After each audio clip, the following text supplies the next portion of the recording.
Once upon a time, or more precisely, in the mid-70s, it happened that two young men found themselves studying on the same courses. This happened in a medium-sized town in the south of Sweden called Linköping. In addition to the studies, they soon found they had other common interests. One was photography, another music, and occasionally the combination of these.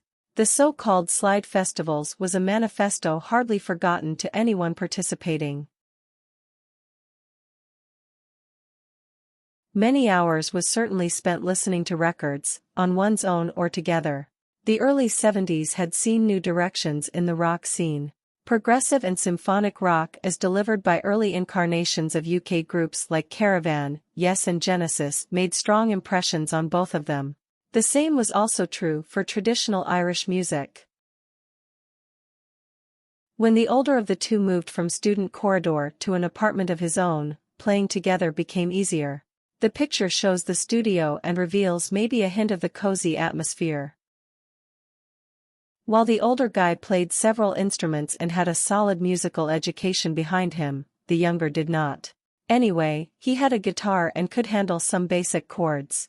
While the older guy was not that much into the chord thing, they sort of complemented each other.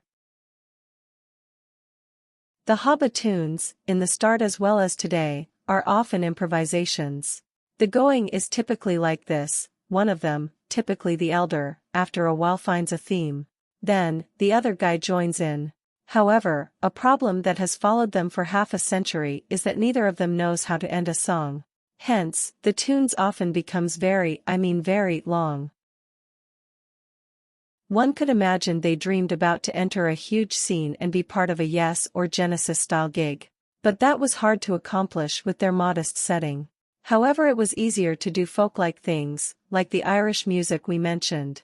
One inspiration was the fiddler Dave Swarbrick. This is pretty evident in this improvisation from around 1980.